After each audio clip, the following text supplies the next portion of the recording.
Hello friends, स्वागत है आपका फ्री ऑनलाइन कोचिंग सेंटर में।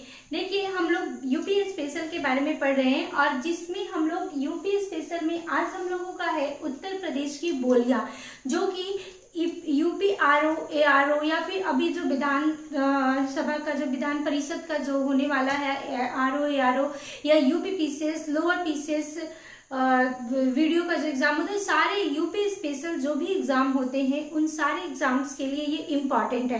ठीक है, तो चलिए हम लोग देखते हैं उत्तर प्रदेश के बोलियों के बारे में। और देखिए, उत्तर प्रदेश की जो बोलियां हैं उसमें देखिए प्रमुख बोलियों में है कौरवी, ठीक है, जिसे हम लोग खड़ी बोली भी बोलते हैं, ब्रज भाषा, कन्नौजी, बुंदेली, अवधी, भोजपुरी और बघेली। ठीक है, ये भाषा है जो बोली जाती है उत्तर प्रदेश में। ठीक है, और इसमें भी इन भाषाओं को भी दो भागों में बांटा गया है, पश्चिमी भाषा मतलब पश्चिमी हिंदी भाषा और पूर्वी हिंदी भाषा।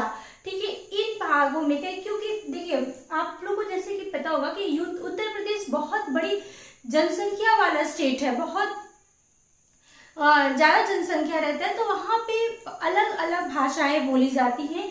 और इस तरीके से वो कुछ जो भाषा है वो दो पार्ट में डिवाइड है, पश्चिमी और पूर्वी। ठीक है, तो चलिए हम लोग देखते हैं पश्चिमी हिंदी भाषा और जो अपभ्रंश है सौरसेनी अपभ्रंश। ठीक है, पश्चिमी हिंदी भाषा का जो विकास हुआ है वो सौरसेनी अपभ्रंश से हुआ है। ठीक है, देखिए अपभ्रंश क्या होता है, जो शुरुआत में जो काव्य लिखे जाते थे प्राचीन समय में, मध्यकाल में, आप बेसिकली मध्यकाल की बात कर सकते हैं हम लोग। मध्यकाल में जब लिखे जाते थे जैसे 11वीं या 12वीं शताब्दी में, ठीक है, तो उसमें क्या था, अपभ्रंश, जैसे प्राकृत भाषा जो होती है और वो प्राकृत भाषा को और जो ये अपभ्रंश भाषा होती है, इन दोनों भाषाओं में ही हमें उस समय मध्यकाल में काव्य का स्वरूप मिलता था। ठीक है, तो अपभ्रंश क्या होता है, इसी अपभ्रंश से ही ये भाषा का विकास हुआ है। ठीक है, अपभ्रंश मतलब समझ गए आप, ये मध्यकाल में एक विकसित भाषा थी, जिससे मध्यकाल में 11वीं और 12वीं शताब्दी का जो काल था उसमें काव्यों का जो लिखने की जो परंपरा थी वो अपभ्रंश और प्राकृत भाषा जो होती थी उन भाषाओं में लिखा जाता था। ठीक है, और आप बोल सकते हैं कि इसका समय कब था, ये 11वीं 12वीं शताब्दी के फेज में था, स्टार्टिंग था, लेकिन ये आधुनिक काल और मध्यकाल के जो बीच का जो समय था वो सारा जो काव्य लिखा जाता था वो प्राकृत और अपभ्रंश भाषा। ठीक है, और अब उसके बाद जो भी भाषाएं विकसित हुई हैं, जैसे वो अपभ्रंश से विकसित हुई हैं, जैसे कि मैं बता रही हूँ सौरसेनी अपभ्रंश से पश्चिमी भाषा, जो उत्तर प्रदेश के पश्चिमी हिंदी भाषा है वो इसी से विकसित हुई है। ठीक है, अब इसमें कौन कौन सी है, देखिए बुंदेली। ठीक है, और बुंदेली कहाँ कहाँ पे बोली जाती है, तो देखिए सबसे पहले तो बुंदेली नाम से ही पता चल रहा है कि ये बुंदेलखंड वाले रीजन में बोली जाती होगी। ठीक है, ये बुंदेलखंड वाले रीजन में, ठीक है ना, तो ये यहाँ पे बोली जाती है कौन सी, बुंदेली भाषा। ठीक है, अब देखिए जैसे देखिए कौन कौन सी, झांसी, जालौन, ललितपुर, महोबा, हरिनपुर, ये जो सारे भाषा हैं यहाँ पे जो है ये सारे बोले जाते हैं यहाँ पे बुंदेली। बुंदेली से समझ में आ रहा है बुंदेलखंड वाला रीजन।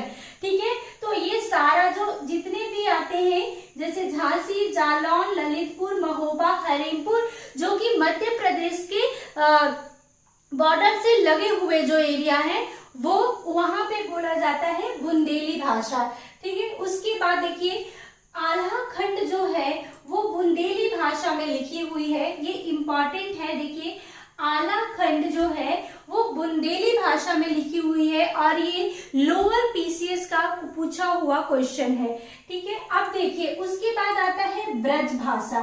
ठीक है, अब देखिए ब्रज भाषा पश्चिमी हिंदी भाषा का सबसे प्रसिद्ध भाषा है और इसमें क्या होता है, ये आपने हिंदी साहित्य में ऋति काल के बारे में सुना होगा और ऋति काल में जो कवि थे बिहारी, वो बिहारी कवि के द्वारा जितनी भी रचनाएं की गई हैं वो ब्रज भाषा में की गई है। तो रीति काल में ब्रज भाषा सबसे प्रसिद्ध भाषा थी, ठीक है। और ब्रज भाषा पश्चिमी हिंदी भाषा का भी सबसे प्रसिद्ध भाषा है। और ब्रज से ही समझ में आ रहा है कि ये जो मथुरा वाला रीजन है, यानी कि पश्चिमी हिंदी भाषा की बात हो रही है, यानी ये जो मथुरा वाला रीजन है, देखिए यहाँ पे ये जो मथुरा वाला पूरा रीजन है, ये आप ले सकते हैं। ये पूरा देखिए, ये मैप जिस अकॉर्डिंग बनाया हुआ है, क्योंकि ये बहुत बड़ा स्पेस नहीं था इसलिए छोटा सा मैप बनाया है। और उस मैप के अकॉर्डिंग देखिए थोड़ा बहुत ऊपर नीचे मैं शायद एरिया को पॉइंट कर दूं, लेकिन मैं एक आपको बस आइडिया के लिए बता रही हूँ, ठीक है। जैसे देखिए मथुरा वाला रीजन क्या है, मथुरा आगरा वगैरह वाला रीजन यहाँ पे है। तो यहाँ पे क्या बोली जाती है, ब्रज भाषा, ठीक है, ब्रज भाषा। तो अब देखिए इसमें कहाँ कहाँ बोली जाती है, मथुरा, अलीगढ़, एटा, बदायूं, आगरा, मैनपुरी, बरेली, ठीक है। तो जैसा मैंने बताया ये सारा रीजन है, ठीक है, ब्रज भाषा का, ठीक है। जैसे आप मैप देखेंगे तो ये पूरा रीजन जो आता है, क्योंकि फिर इसके बाद क्या दिल्ली आ जाता है, ये सारा ऐसे गौतम बुद्ध नगर वगैरह चला जाता है, शामली वगैरह, फिर ऊपर चला जाता है उधर वाला रीजन, ठीक है। तो अब देखिए ये ब्रज भाषा इसमें बोला जाता है। जैसा मैंने ब्रज भाषा के बारे में बताया कि रीति काल में यह ब्रज भाषा में बिहारी के जितने भी काव्य होते थे वो सारे ब्रज भाषा में ही होते थे, ठीक है। उसके बाद आता है कन्नौजी, और कन्नौजी भाषा से ही समझ में आ रही है कि यह कन्नौज वाले रीजन में बोला जाता होगा, ठीक है। और कन्नौज, इटावा, फर्रुखाबाद, पीलीभीत, कानपुर। तो कन्नौज वाला रीजन कौन सा है, देखिए पीलीभीत, कन्नौज, ये जो पूरा रीजन आ रहा है ना, ये सारा रीजन जो है ये पीलीभीत वाला रीजन है। ये यहाँ से आप ले सकते हैं, ठीक है। ये जो पूरा रीजन है तो यहाँ पे बोली जाती है कन्नौज, ठीक है, ऐसे, ठीक है। देखिए कोई भी एक भाषा क्या होता है, एक एरिया को कैप्चर करता है। तो नहीं कि कन्नौज, अगर कन्नौज जैसे कन्नौजी भाषा जो है अगर वो कन्नौज में बोला जा रहा है तो फिर सीधा इलाहाबाद में आ जाएगा, ऐसा नहीं होता है। इसलिए एक एरिया को, जैसे ब्रज भाषा क्या है, ब्रज भाषा एक एरिया को कैप्चर कर रहा है, कुछ एरिया में बोली जाती है। बुंदेली क्या है, बुंदेलखंड वाला जो रीजन है पूरा, जो एमपी से टच होता हुआ बॉर्डर है, वहां पे बोला जाता है, ठीक है। उसी तरीके से जो कन्नौज है वो देखिए कहाँ पे बोला जाता है, सॉरी कन्नौज ही, कन्नौज में इटावा, फर्रुखाबाद, पीलीभीत और कानपुर। और देखिए ये इंपॉर्टेंट है, ये नाम इंपॉर्टेंट है क्योंकि ये एग्जाम में पूछा जाता है, ठीक है। अब देखिए उसके बाद खड़ी बोली, और खड़ी बोली को कौरवी बोली भी बोली जाती है, ये इंपॉर्टेंट है, ठीक है। और ये कहाँ बोला जाता है, देखिए मेरठ, सहारनपुर, बागपत, गाजियाबाद, रामपुर, हापुड़, गौतम बुद्ध नगर, शामली, बिजनौर और मुरादाबाद। तो आप ले सकते हैं कौन सा, ये पूरा रीजन जो है ना, ये पूरा रीजन, इसमें बोली जाती है खड़ी बोली, ठीक है। क्या बोली जाती है, खड़ी बोली। ये जो पूरा रीजन है यहाँ पे कौन कौन सी, देखिए ये इधर आप आ जाइए, इधर थोड़ा सा, तो ये सारे में क्या, गाजियाबाद, रामपुर, हापुड़, गौतम बुद्ध नगर, शामली, बिजनौर, मुरादाबाद, मेरठ, सहारनपुर, बागपत, ये सारे में बोली जाती है खड़ी बोली, ठीक है।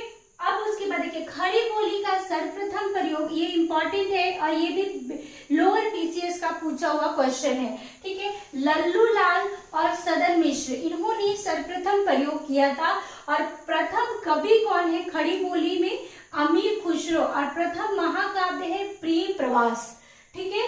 अब देखिए ये तो बात हो गई हमारी कौन सी भाषा की, पश्चिमी हिंदी भाषा। अब हम लोग आते हैं पूर्वी हिंदी भाषा के बारे में। तो पूर्वी हिंदी भाषा जो है अर्धमागधी अपभ्रंश, ठीक है। अब अर्धमागधी अपभ्रंश, अपभ्रंश मैंने बताया ही था, ठीक है। अपभ्रंश से विकसित भाषा है पूर्वी हिंदी भाषा, ठीक है। इसमें क्या है, देखिए अवधि, ठीक है, अवधि। और देखिए एक बात और देख लीजिए कि देखिए ये अपभ्रंश मैंने जैसे बताया कि ये मध्यकाल की एक भाषा थी, ठीक है, जैसे प्राकृत और अपभ्रंश, ठीक है, भाषा थी, और उसी में काव्यों की रचना होती थी। और अपभ्रंश भाषा से ही विकसित होते, जैसे सौरसेनी अपभ्रंश है, अपभ्रंश में भी तो कुछ भाषाएं होंगी ना, तो सौरसेनी। तो आप जब देखेंगे कि देखिए ये पश्चिमी हिंदी, तो जो सौरसेनी वाला जो रीजन हो गया अपभ्रंश, सौरसेनी अपभ्रंश से पश्चिमी हिंदी भाषा का विकास हुआ है।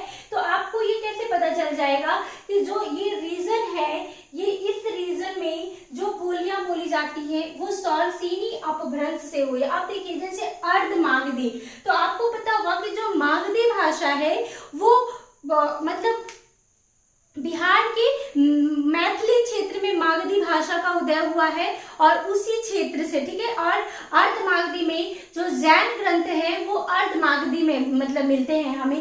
तो इससे क्या हुआ, अर्ध मागधी भाषा जो है उस अपभ्रंश, अर्ध मागधी अपभ्रंश से जो है पूर्वी हिंदी भाषा। अब देखिए पूर्वी हिंदी भाषा की जब मैं बताऊंगी तो क्या होता है, पूर्वी हिंदी भाषा यानी कि बिहार से जितने भी टच करते हुए जो एरिया है उस एरिया में बोले जाते हैं, ठीक है। तो इसका मतलब क्या हुआ, इसका विकास अर्ध मागधी अपभ्रंश से हुआ है, समझ के।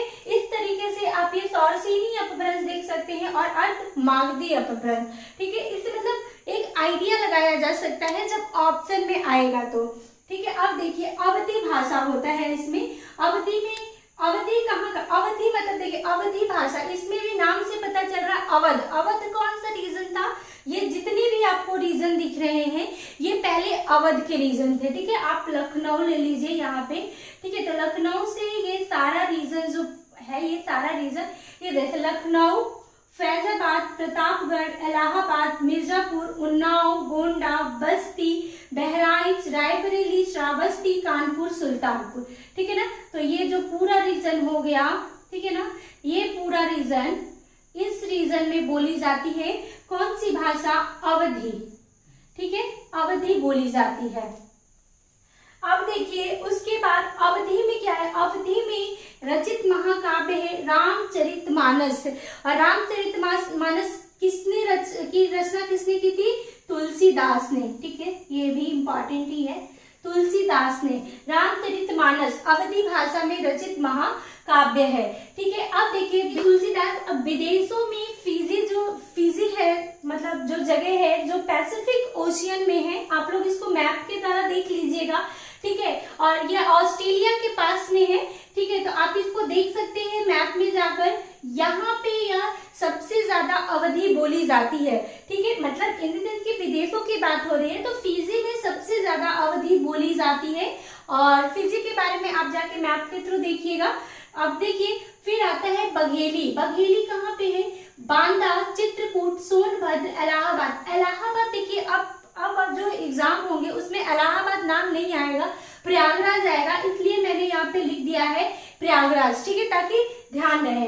तो देखिए बघेली में बांदा, चित्रकूट, सोनभद्र, इलाहाबाद यानी कि प्रयागराज। तो यानी कि कौन सा रीजन हो गया हमारा, ये जो सारा रीजन है, ये जो आप देख रहे हैं ना, ये सारा रीजन जो है यहाँ पे कौन सी बात बोली जाती है, बघेली।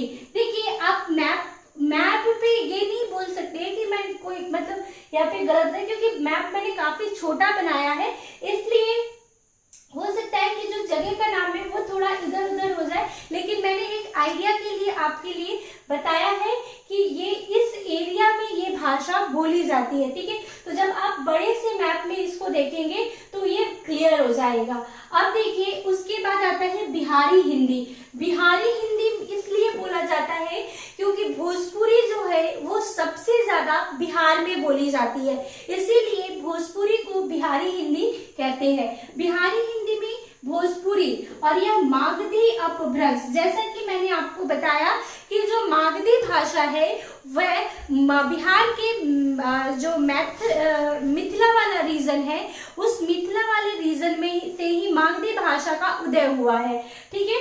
तो मागधी अपभ्रंश से भोजपुरी का उदय हुआ है, ठीक है। और इसमें सबसे अधिक बोली जाने, देखिए अब ऐसा नहीं कि भोजपुरी मिथिला से हुआ है, ठीक है, ये गलत हो जाएगा। मागधी भाषा जो है वो मिथिला वाले रीजन से उदय हुआ है उस भाषा का, और मागधी अपभ्रंश से विकसित हुआ है भोजपुरी भाषा, ठीक है। क्योंकि आप जब मागधी भाषा देखेंगे और भोजपुरी भाषा तो वो मिलता जुलती भाषा होता है, ठीक है। सबसे अधिक बोली जाने वाली भाषा यानी कि हिंदी जो उत्तर प्रदेश और बिहार की अगर बात कर लेते हैं हम लोग, तो सबसे अधिक भाषा जो बोली जाती है लोगों के द्वारा वो भोजपुरी भाषा बोली जाती है। भोजपुरी भाषा देखिए कहाँ बोली जाती है, गोरखपुर, बस्ती, बलिया, देवरिया, ठीक है, गाजीपुर, वाराणसी, आजमगढ़, मऊ, जौनपुर, सिद्धार्थनगर और अंबेडकर नगर। यानी कि आप ये पूरा रीजन ले सकते हैं, ठीक है। ये पूरे रीजन में आप देख सकते हैं कि क्या बोली जाती है, कौन सी भाषा, भोजपुरी, ठीक है, भोजपुरी बोली जाती है इन सारे पूरे ही रीजन में, ठीक है। ये यहाँ पे क्या बलिया है, देवरिया है, गाजीपुर है, इधर सिद्धार्थनगर है, इधर गोरखपुर है, यहाँ पे वाराणसी है।